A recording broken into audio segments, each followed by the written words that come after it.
Zeg Joost, vandaag in een dubbele functie, hè? Ja, het is inderdaad weer een dubbele functie. En dat voor het derde jaar in Heerdegewaard natuurlijk. Nou ja, ik ben er nog net niet geboren, maar ik ben er wel getogen. En een beetje een van die kernfiguren lijkt het wel. Ja, dat is inderdaad wel langzamerhand wel een beetje aan de hand natuurlijk. Kijk, we organiseren heel wat evenementen hier in Heerdegewaard, maar ook in de omgeving. En ja, de Radio Zomertour voor de derde keer hier. Dus ja, dat is toch wel een hartstikke mooi feest. En dan is er op tv een promo met een verkeerde foto. Hoe kan dat? Ja, ik heb dat van iedere artiest gehoord. Marco de Holland zei het ook vanavond tegen. Hoe krijg je het voor elkaar? Ik heb het altijd zelf nog geen eens opgevallen, want ja, ik had zo druk. Maar dat is inderdaad wel heel erg, ja.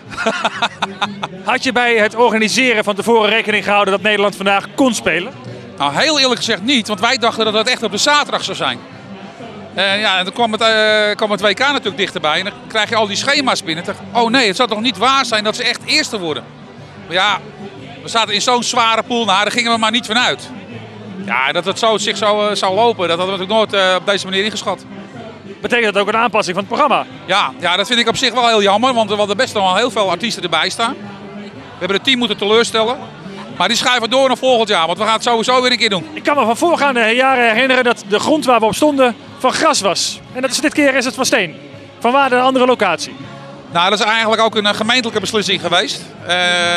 Plus het feit dat daar op het kruis, zeg maar, een ijsbaan. Daar liggen sloten omheen en dan moet je ook altijd kunnen ontruimen. Dus moet je ook een brug kunnen bouwen enzovoorts. En dat hebben we dan ook gedaan, maar dat kost ook weer heel veel geld.